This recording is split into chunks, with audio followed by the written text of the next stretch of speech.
Glória a Deus. Estamos, quero trazer também um abraço, aí do meu pastor, sou da PIB da Caroba, pastor Tony Zamba, então a PIB da Caroba também é uma igreja que está sempre aqui, está sempre, o pastor Valdir também esteve aqui, e eu mando aí um abraço, do pastor Tony e do pastor Valdir, que eu compartilhei com eles, que estaria aqui pedindo a liberação para estar aqui compartilhando da palavra com vocês.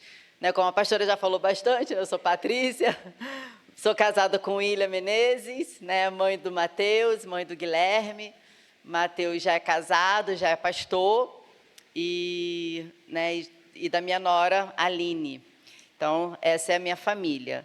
E hoje nós estamos vivendo o tempo, estamos no mês da família, nas igrejas batistas, estamos aí ressaltando a importância da família, ressignificando seus valores que estão se perdendo, conforme, se a gente não ficar falando de família, não ficar falando de salvação, não falar de perdão, não falar de voltar, vamos recomeçar, vamos voltar para o simples, a gente vai se perdendo daquilo que é família, porque o mundo já distorceu o que é família. Então, assim, o que é família? Pensando, já que a gente está no mês da família, o que é família? Família é tudo, são todos aqueles que a partir de dois, não é somente um casal, mas família é todo aquele que a partir de dois, existe ali um relacionamento de afeto, de parentesco, de biologia ou não, mas às vezes até de adotar um no coração, isso se torna família. Então, família é um ambiente de socialização onde a gente traz um pouco da nossa identidade e ajuda a construir um indivíduo. E isso traz identidade, traz valor, traz apoio emocional e traz conexão. E através de uma família estruturada, vivendo aquilo que Deus escreveu na sua palavra, ela reflete a glória de Deus, ela reflete Cristo, ela reflete o casamento de Cristo e a igreja. A família é isso, é onde a gente, em amor, a gente consegue apontar para quem Cristo é. Então, em cima do tema, que família vencendo tempos difíceis, toda família ela vai viver tempos difíceis, toda. Não existe uma família que fala, não, olha, eu nunca passei por nada, nunca chorei, não existe. Toda família, não é só a sua, a minha já passou, a do pastor já passou, a da pastora Michele várias vezes, toda a família vai passar, e está tudo bem. Por que está tudo bem? Porque Cristo ele está com a gente. Então, quando a gente passa por esse momento difícil, Cristo já nos comunicou, Ele já nos avisou na sua palavra, olha, nesse mundo tereis aflições, mas tem bom ânimo, porque eu venci o mundo. Então, as dificuldades, elas vão acontecer. Nós só precisamos entender como foi o fundamento dessas dificuldades. Quais foram os fatores que nos levaram a viver essa dificuldade? Existem situações que nós não conseguimos ter controle.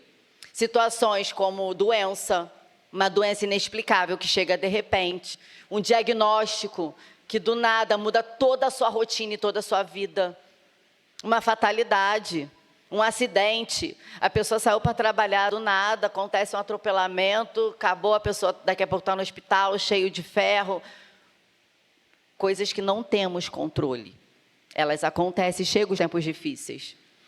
Porém, para esses tempos difíceis, a gente não vai ter uma explicação. A gente vai querer questionar, perguntar a Deus, mas por que, Senhor, eu estou passando por isso? Só que muitas dessas dificuldades, nós não teremos respostas de Deus. Romanos 8, 28, ele diz que sabemos que todas as coisas cooperam para o bem daqueles que amam a Deus. Não teremos resposta de tudo. Eu perdi meu pai, eu tinha 14 anos. E até hoje eu não tive resposta de Deus. Por que eu era só uma menina? Por que eu tive que passar por tanta coisa? Eu não tive a resposta. Mas hoje, olhando para a mulher que eu me tornei, para a família que eu tenho, se meu pai tivesse, de repente, vivo até a minha adolescência, eu não tinha chegado à igreja, eu não tinha conhecido Cristo, eu não tinha me tornado a mulher que eu me tornei. Então, depois, as coisas vão fazendo sentido na sua vida. Mas no começo você questiona. Só que tem coisas também, tem tempos difíceis que são gerados por nós. que são fruto daquilo que nós plantamos. Então, Lamentações 3:39, ela diz, né? De que se queixa o homem vivente? De que se queixa o homem? Se queixa dos seus próprios pecados? Então, algumas situações difíceis, que vai ser sobre isso que eu quero falar hoje, que tempos difíceis que chegam nas nossas vidas por escolhas e por comportamentos nossos, e que geram essas dores, geram essas disfunções, geram esses resultados que às vezes nos traz choro, dor. Então, eu quero hoje falar, né, com vocês sobre tempos difíceis que chegaram na vida de 3 reis. E 3 reis que não obedeceram à palavra de Deus. E o tempo difícil não chegou somente na casa deles, mas chegou em toda uma geração. Chegou em todo um povo local que estava debaixo desses reis. E aí, Lamentações 5:16 diz assim, ó: caiu a coroa da nossa cabeça. Ai de nós, porque pecamos.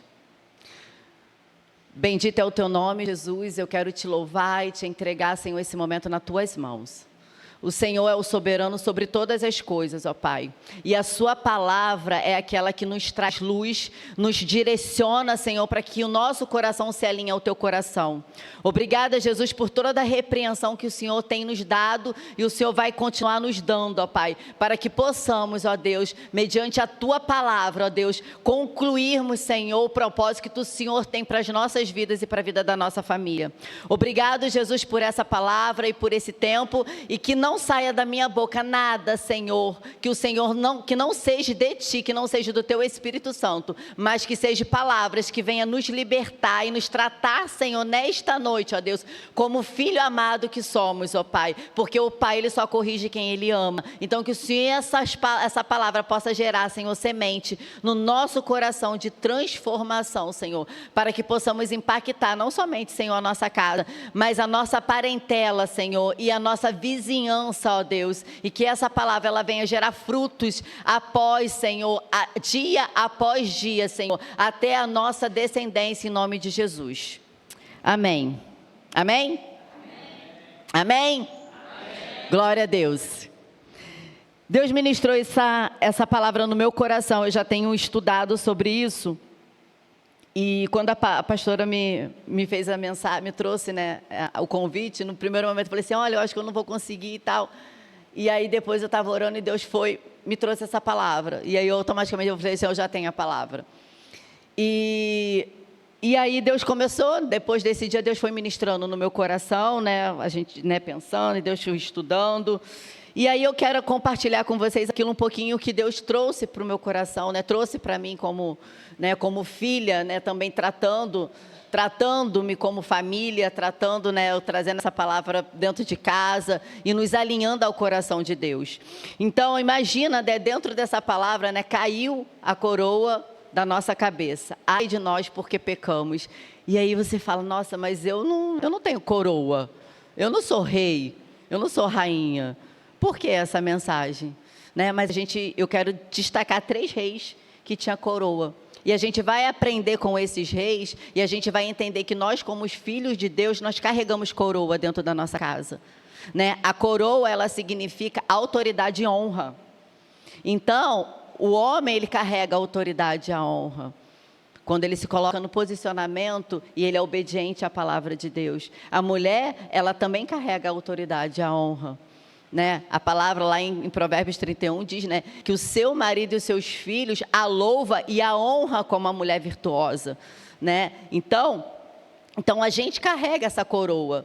Só que muitos tempos difíceis têm chegado porque nós estamos deixando de usar a coroa da autoridade e da honra.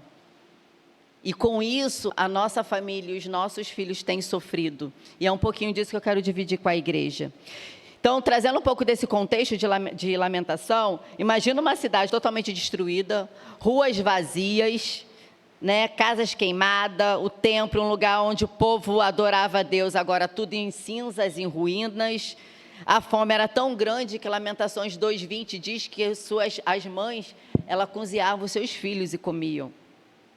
Você pode chegar a pensar num caos tão grande, a esse ponto, de mães que, como, né, a palavra diz em Lamentações, que comeram parte de si mesmo, daqueles o qual elas amavam, devido a tão distanciamento de Deus e caos que estava naquela época. Era um cenário terrível de dor, de sofrimento, né, após a invasão da Babilônia, né, aproximadamente 586 anos antes de Cristo.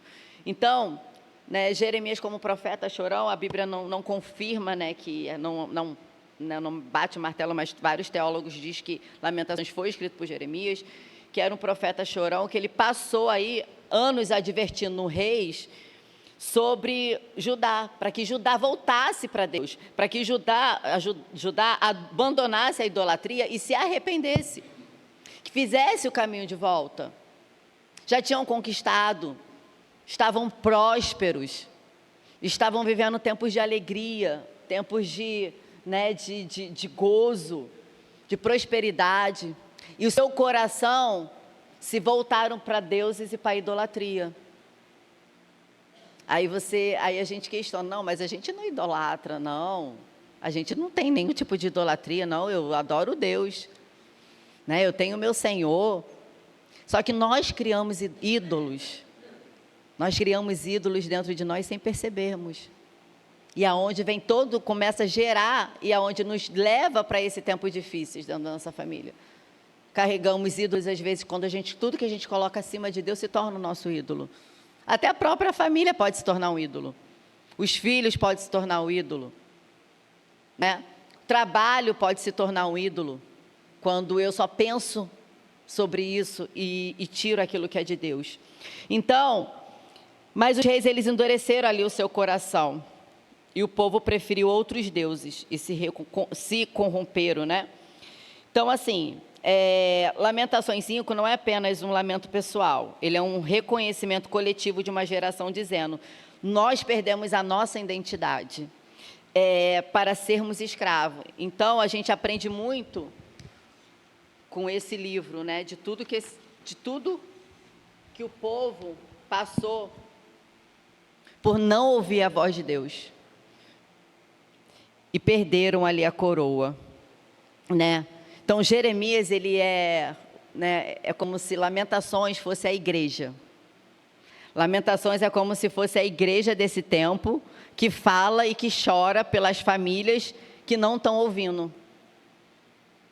Então, quando você lê todo o livro de Lamentações, você vê uma dor, você vê um clamor, você vê, sabe, você sente o quanto que esse profeta, ele colocou a vida dele para que aquilo não acontecesse. E às vezes, eu acredito, como os pastores aqui, muitas das vezes eles choram e gritam, né, com essa dor que a gente vê em Lamentações, quando chega uma família dizendo que vai se divorciar. E ele falou assim, mas eu falei tanto, eu direcionei, eu mostrei, eu falei, olha, vai por esse caminho, ó, vocês estão se afastando muito, ó, vocês estão trocando, vocês estão trocando valores. Mas o tempo difícil chegou, só que foi avisado. Só que não ouviram. E permitiram que esse tempo difícil chegou. Foi o que aconteceu com Israel. Foi o que aconteceu com Jerusalém, né, com Judá. Então, nenhuma família, ela perde a coroa sem ser avisada. Deus não permite que nada chegue até nós de uma forma, quando a gente está, né, em outros atalhos, em desobediência, que Deus não nos coloque novamente na reta e fala assim, olha, vai por aqui, senão, ó, esse teu caminho é caminho de morte, vai por aqui. Não tem como. Nós servimos um Deus de amor, e um Deus que ama a família, e um Deus que Ele vai sempre estar avisando. Então, o que faz uma família perder a sua coroa? Nenhuma família, ela perde a coroa sem ser avisada. Primeiro, ela vai perder o temor. A família, ela vai perder, o marido vai perder o temor de ser o sacerdote da casa. Ele vai perder o temor de cuidar bem dessa esposa. A mulher vai perder o temor de respeitar o seu marido. O filho vai perder o temor de respeitar os seus pais. Ele vai começar a afrontar os pais. E aí, não estou falando só de família, né, de pais e filhos, mas às vezes tem viúvas que cria dos seus netos, tem filhos, né, que moram, né, com tio, com tia. Tem famílias, às vezes, né, que é só pai e mãe, que é só pai e mãe não, que é só marido e esposa. Então, todo esse contexto envolve a família, envolve o papel de cada um, o que tem se perdido dentro, que tem permitido que os tempos difíceis venham chegando, tenha chegado na nossa tenda, como discussões, como brigas, que eu tenho certeza que o Espírito Santo tem chorado bastante com muitas famílias, que tem esquecido realmente o que é ser uma família vivendo segundo a vontade de Deus. Então, a coroa, como eu falei, né, que significa autoridade e a honra, quando a gente coloca isso em papéis, né, de marido e de esposa, e a gente começa a entender, a gente faz uma análise, né, e a gente começa a pensar, como eu sou? Como eu estou como esposa? Eu estou com a minha coroa? Essa é a pergunta que eu faço para os irmãos, só não precisam me responder. Eu quero que todo mundo analise, como eu estou? Como está a minha coroa? Os homens, será que a minha coroa de autoridade, como sacerdote, como homem do lar, como aquele que ama, que corrige, será que a minha autoridade ela está sendo respeitada pelos meus filhos, pela minha esposa? Mas é uma autoridade em amor, que eu tenho respeito e que realmente a minha família ela consegue identificar o homem de Deus que eu sou? Ou será que a honra dessa esposa, eu como esposa, será que eu tenho a honra da esposa que eu sou pelo meu marido, de ele me olhar como aquela mulher que, como diz a Bíblia lá em Provérbios 31, né, comparado com uma bela joia de altíssimo valor? Será que eu sou aquela esposa, né, que Provérbios 31 diz, né, que ela lhe faz bem e não mal todos os dias da sua vida? Será que esse marido, ele me honra, entendendo que, como Provérbios 31, 14 diz que a mulher é como um navio mercante, que de longe ela traz o seu pão. Um navio mercante é como se fosse essa mulher nutridora, que ela sai para trabalhar, ou sai para missões, ou sai para fazer a obra de Deus, e cuida de casa, cuida do filho. Ela tem vários contêineres no seu navio, mas quando ela chega em casa, ela traz a nutrição, ela traz esse pão de longe. Ela consegue administrar todos esses contêineres sem deixar que a sua casa fique sedenta de pão emocional. Então, é esse tipo de coroa espiritual que eu estou falando. Será que nós perdemos essa coroa já? Ou será que essa coroa está aí? É algo para a gente se perguntar. É algo para a gente, aquele que a gente, né, independente de ser pai ou mãe, mas aquele que Deus nos permitiu que a gente cuidasse como família, será que eu estou nutrindo? Será que essa coroa está aqui? Ele percebe que essa coroa está em mim e me vê com eu nesse lugar de honra? Então, em cima de tudo isso que a gente está falando, né, filhos, eles estão sendo, os nossos filhos atuais, né, nessa cultura, a gente está vivendo hoje uma cultura do anticristo, e os nossos filhos, eles estão sendo discipulados pelas telas hoje. Porque muitos pais hoje não têm, tempo. A gente está vivendo, né, uma correria o tempo todo, e aquela pessoa que não está nessa... É como se a correria hoje estivesse na moda. Se você falar que você tem tempo, é uma preguiçosa. Né? Então, hoje, você ter tempo não condiz com o que a gente está vivendo. Você está fora do contexto atual. A gente precisa sempre estar com uma agenda cheia, sempre acelerado, sempre correndo, sempre não tenho tempo, sempre... E por isso, o que isso reflete para a nossa geração? Meus pais não têm tempo, minha avó não tem tempo, minha tia não tem tempo, não vou atrapalhar a vida deles. E os nossos filhos estão sendo discipulados por tela, estão sendo discipulados pelo anticristo, pela cultura do anticristo que está sendo implantada, que tudo pode, que você é o centro de todas as coisas, que é a sua vontade que vale. Isso vai gerando filhos pegando conselhos com Inhá. ChatGPT está sendo o melhor amigo agora dos filhos. Está sendo amigo virtual, de conversar e de receber conselhos. Estou triste hoje, o que eu posso fazer? O que eu faço para me tornar feliz? As IAs estão sendo os melhores amigos dos nossos filhos.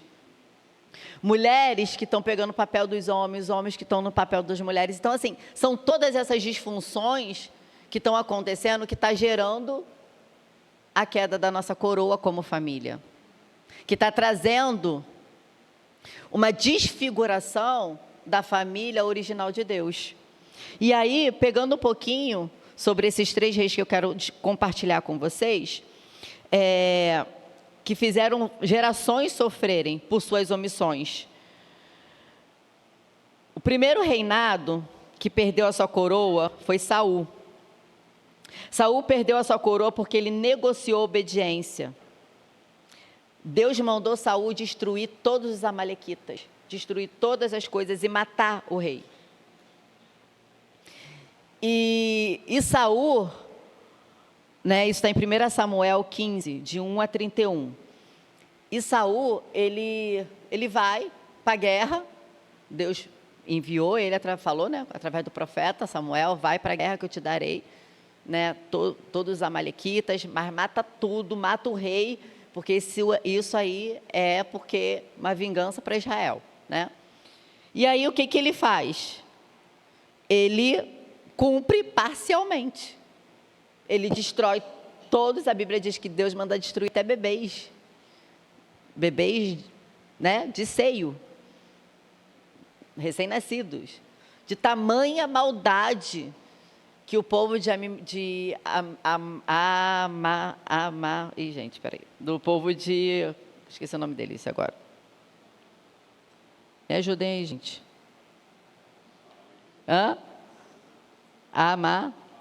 Amalequitas. De tamanha maldade que eles tinham com o povo.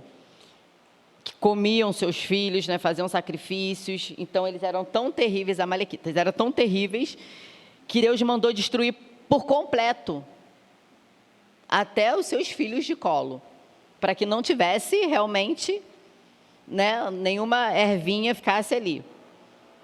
Mas Saul, ele faz o quê? Ele segue o seu próprio coração. Ele faz parcialmente, ele mata todo mundo, mas ele preserva a vida do rei Agag. Um rei perverso, terrível. Ele guarda os melhores rebanhos e leva.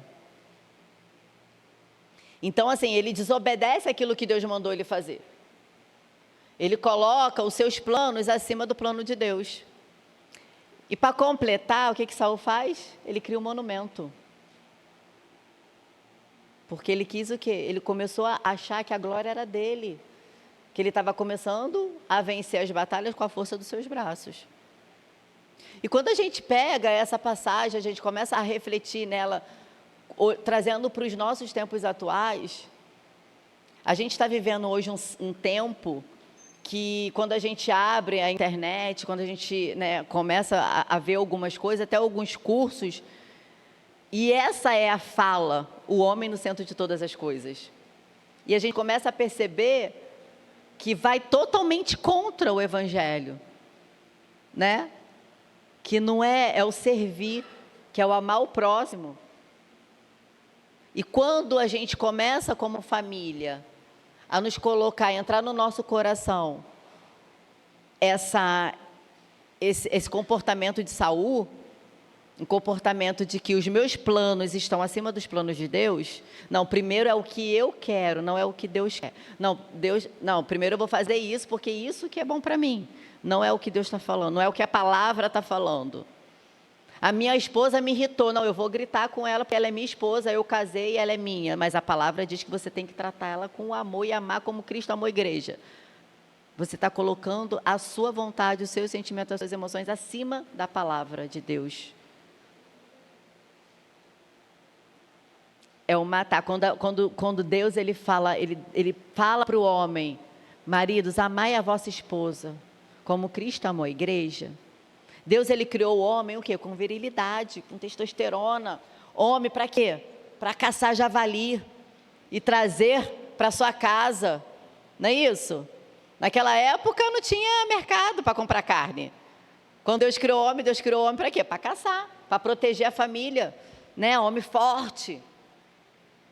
Só que hoje, esses homens, às vezes, querem usar toda essa virilidade para ferir a filha de Deus, com palavra, com grosseria. Então, quando Deus ele dá essa mensagem, ele fala, maridos, amai a vossa esposa como Cristo amou a igreja, está falando assim, sabe o que eu quero te falar? Eu te criei homem, te criei viril, cheio de testosterona, para matar, para poder proteger a sua casa, só que essa virilidade não é para sua esposa. Essa virilidade é lá fora. Essa virilidade é para você proteger a sua casa, proteger o seu filho. É para você lutar contra o inferno. É para você lutar contra o diabo, mas não é para você usar essa força dentro de casa. É para você ir contra essa natureza. Então, toda vez que o homem aflora essa virilidade, Deus mandou amar a esposa como Cristo amou a igreja. Cristo amou a igreja.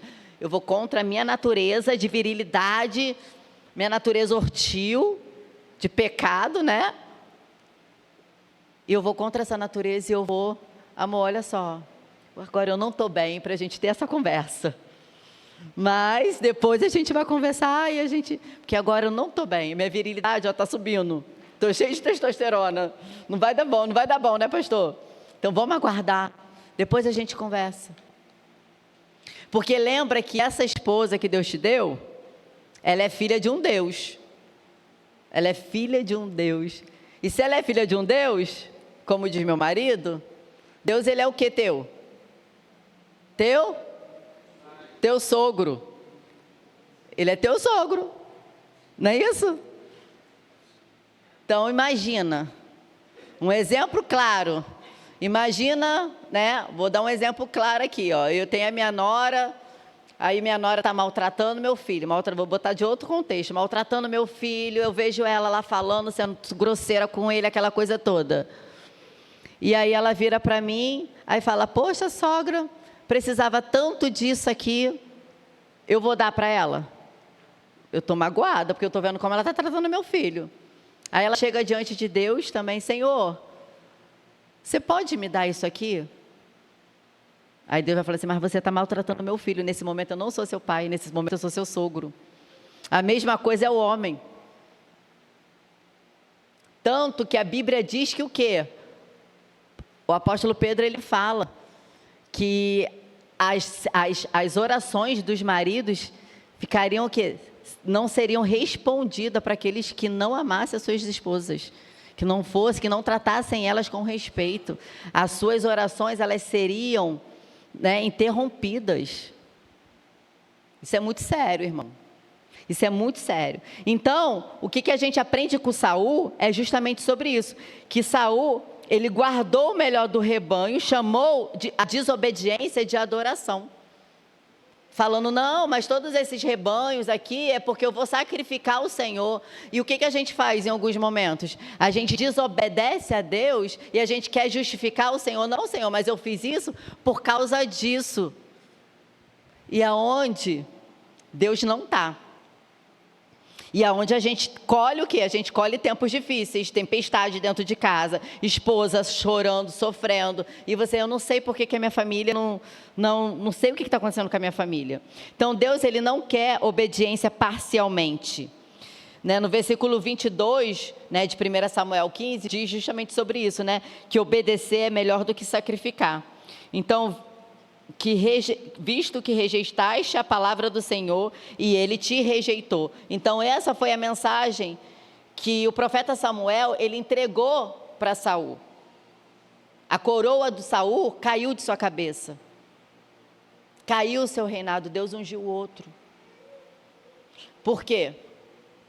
Porque Saul, ele começou a colocar os seus planos acima do plano de Deus. E muitas famílias, né, muitos sacerdotes, homens e esposas, planejam sem pedir orientação de Deus.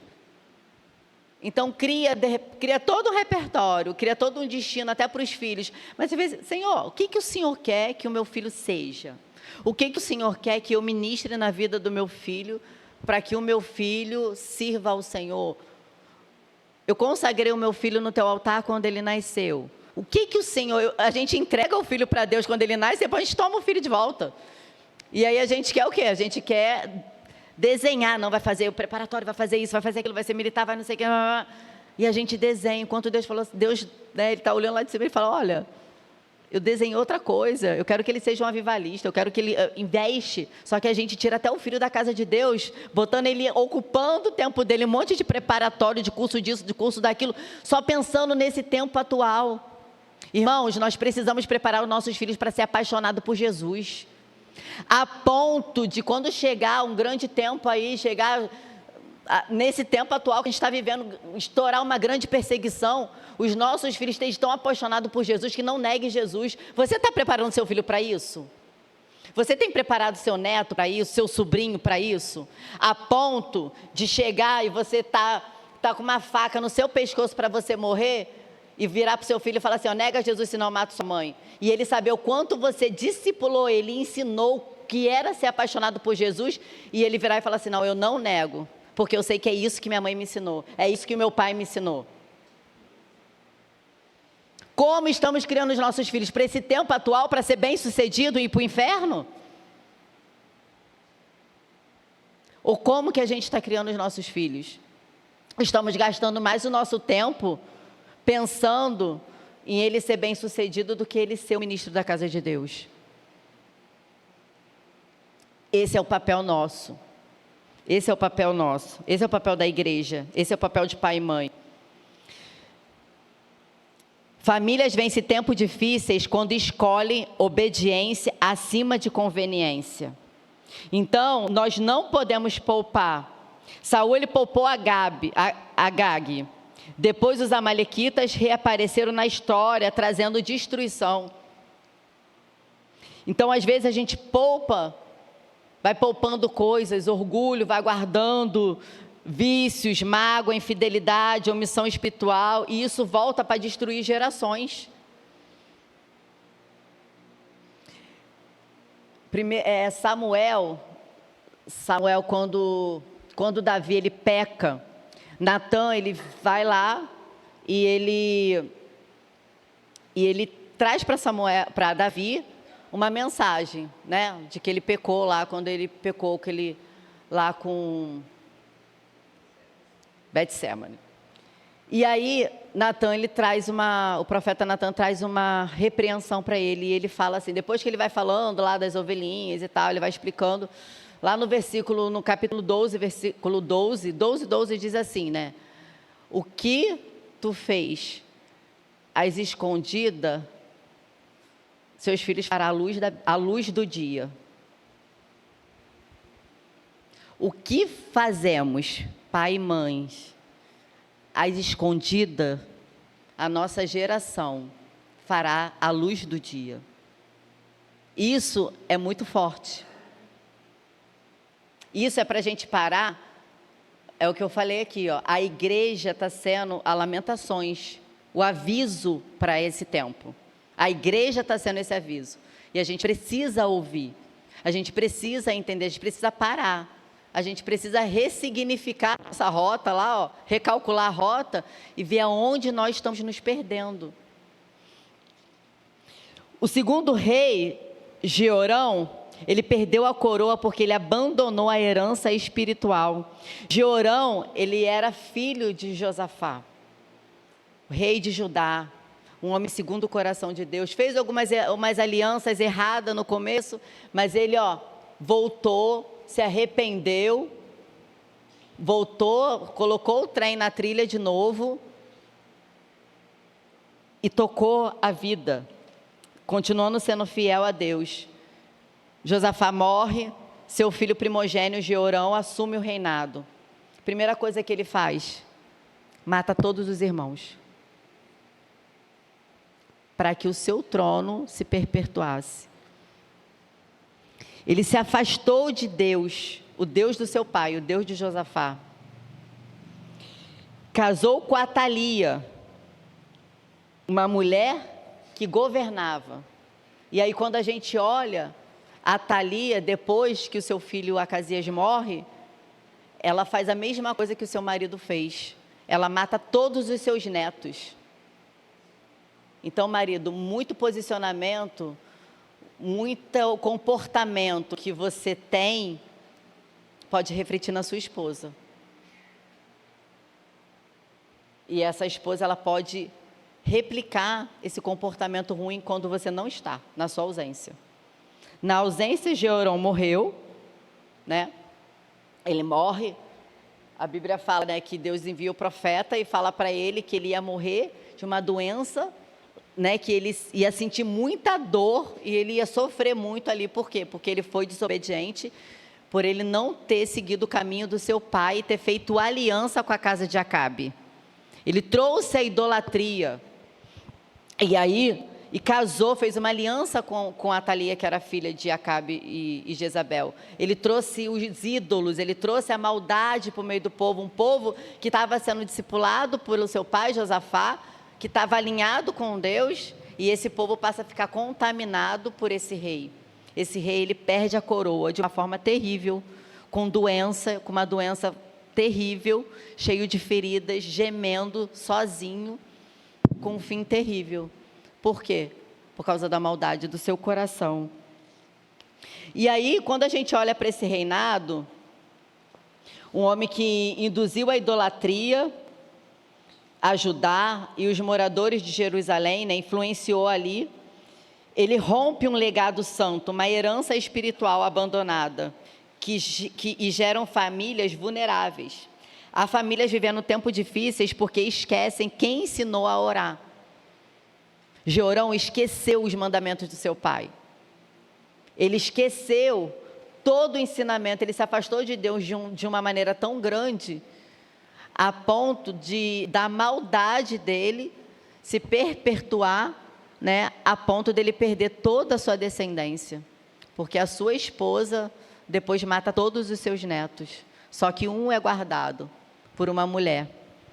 Jeoseba é uma mulher que é levantada, que é a tia desse rei, ela era filha, né, de Jeorão, ela era a tia dessa criança, de Joás. Quando ela descobre que a Atalia está matando todos os netos, toda a descendência, para que não tivesse mais nenhum rei, né, em Judá, da descendência de Josafá, essa mulher, ela pega e começa a matar toda a sua descendência, todos os seus netos, matar os seus. E aí se levanta Joseba, essa mulher, que com muita autoridade, ela vai lá, pega uma criança de 1 ano, Joás, esconde Joás e leva para o altar. E esconde essa criança. E aí, a nossa pergunta, olhando para isso aqui, Atalia, ela reina. Então, toda mulher que ela coloca o poder, a autoridade acima, né, de ela querer ser a autoridade máxima, tem destruição na ponta, não tem como não ter. Porque Deus não nos fez mulher para isso. E a Atalia, ela se tornou rainha, ela foi a única rainha de Judá, a única mulher rainha. E ela reinou por um tempo.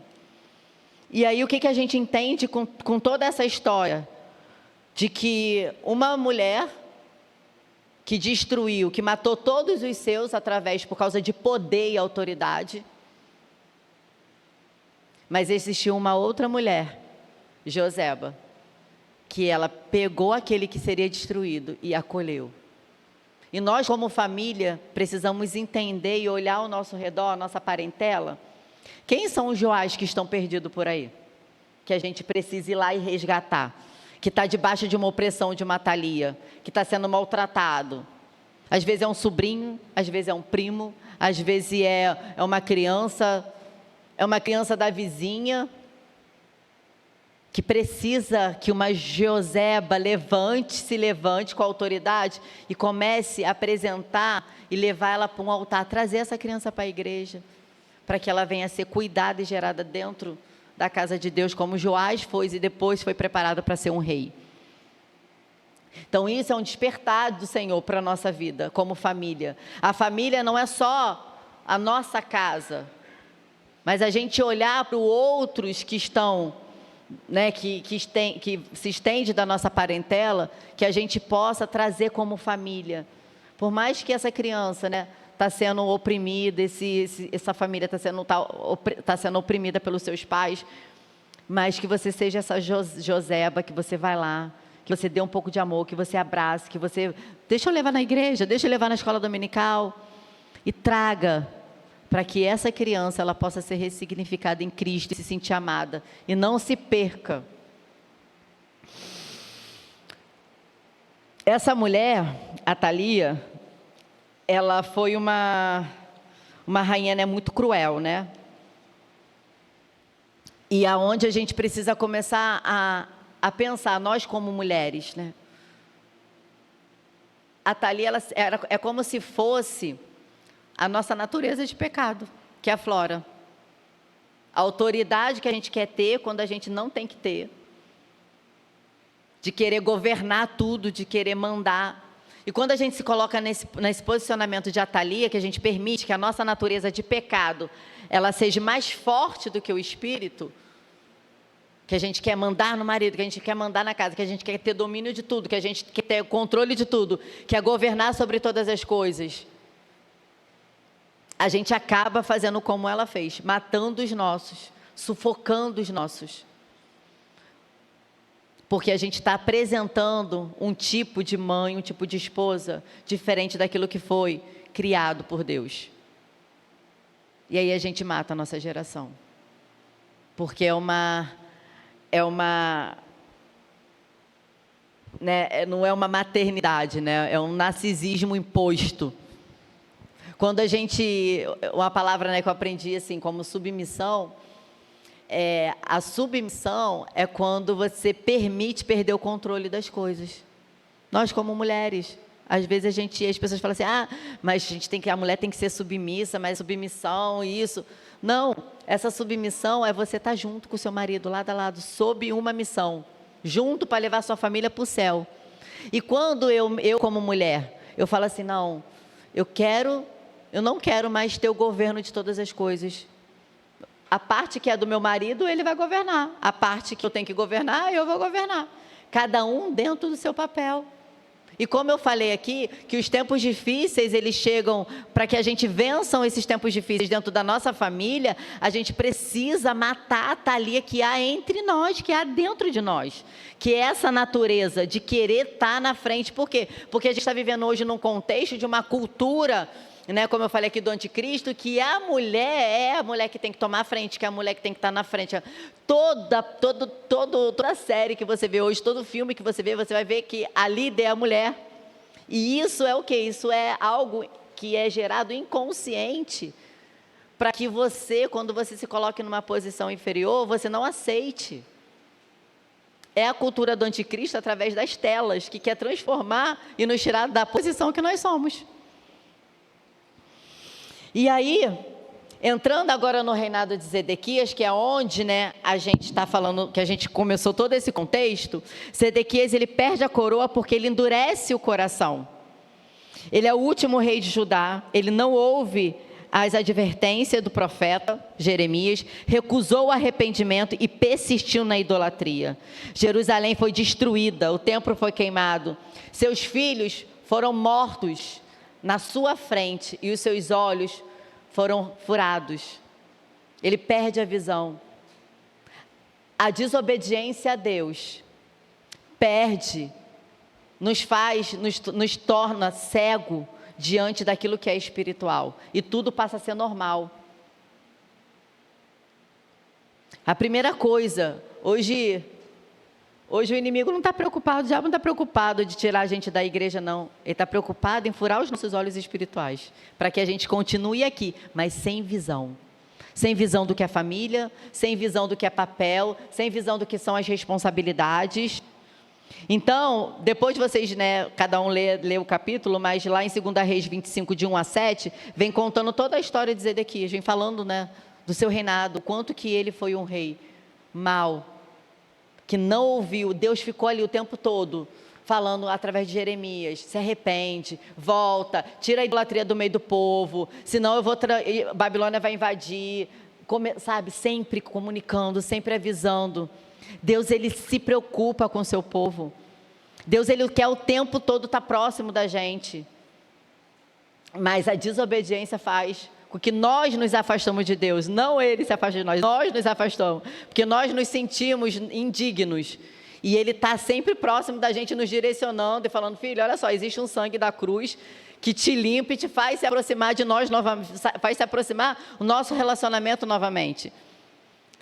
Só que a gente se coloca numa posição, né, de inferioridade, de medo e de não se arrepender. E cada vez mais a gente vai o quê? Se afastando desse Deus, se afastando desse amor e perdendo a nossa identidade de filhos. Quantas famílias recebem avisos: volta para o altar, se perdoe, cuida do seu casamento, cuida dos seus filhos. Caiu a coroa da nossa cabeça, porque pecamos. Só que existe um que não caiu a coroa da cabeça dele. E a coroa era de espinho. Era uma coroa que trouxe muita dor. Mas essa dor foi para que através dele, de tudo isso que eu li aqui, né, sobre Saul, que se colocou acima, os seus planos acima do plano de Deus, falando aqui, né, sobre Jeorão, que fez alianças erradas e casou, né, com uma mulher autoritária que governou e destruiu toda a sua herança, toda a sua descendência. Um rei que esqueceu do seu legado, do seu pai, que tinha uma história linda de sucesso com Deus, mas por ter feito aliança com a casa de Acabe, perdeu tudo isso que Deus tinha para ele, e teve um fim terrível. E agora com Zedequias, com a história de Zedequias, que por causa da desobediência, que ele não ouviu os conselhos, o aviso do profeta, para que ele se arrependesse pelo que ele estava fazendo de errado, e todo um povo ser salvo por isso, endureceu o seu coração e continuou com a idolatria, colocando o ídolo, né, do seu coração, o poder acima de todas as coisas. E esse mundo atual, a nossa natureza de pecado, ela vai nos carregar para viver esse desvio desses reis. Só que o Rei dos Reis, que foi aquele que colocou a coroa de espinho, que foi preso no madeiro, que sangrou até a morte, para que a gente pudesse nele, novamente, receber uma coroa de rei e de rainha, sendo filhos de Deus, e viver uma eternidade com ele, através da sua dor, através da cruz. Por tudo isso que a gente leu aqui, por todas essas coroas que caíram, por todas as dificuldades que foram geradas, todos os tempos difíceis que toda a casa desses reis passaram, porque o que esses reis viveram, os seus filhos sofreram, a sua descendência sofreu, um povo sofreu. Mas hoje, e o castigo chegou na vida de cada um deles, mas hoje nós temos o Rei dos Reis. Hoje, se algum de nós aqui nos identificamos com isso aqui, a gente tem um rei hoje, que ele morreu na cruz, e que nele a gente pode ressignificar todas as coisas, através do perdão, através de chorar, de falar: Senhor, eu tenho um coração duro, meu coração é como Saul, os meus planos sempre estão em primeiro lugar, eu monto um monumento de que o que vale é tudo o que eu penso e o que eu faço, mas em Ti eu quero transformar todas as coisas, em Ti eu quero novamente, Senhor, voltar a ser o filho amado, e viver aquilo que o Senhor escreveu lá no Salmos 39 da minha história, porque eu estou escrevendo a minha história, mas eu não quero mais, eu quero viver a história que o Senhor escreveu para a minha vida. Mulheres que de repente está sendo como a Thalia, que está querendo governar, que tem tirado essa autoridade do seu marido e tem ferido seus filhos com esse poder, com esse posicionamento forte. Existe um Deus que faz você ser doce e gentil. Existe um Deus que faz você retomar como essa mulher que Deus criou, um vaso frágil e delicado para ser cuidado por esse homem que Deus ensinou que tem que chamar como Cristo amou a igreja. E como o rei Zedequias, que através de Cristo, nós possamos estar com a nossa visão aberta e que nossos olhos não venham a ser furados por causa da nossa desobediência e a gente perca a visão daquilo que Deus tem para a nossa família.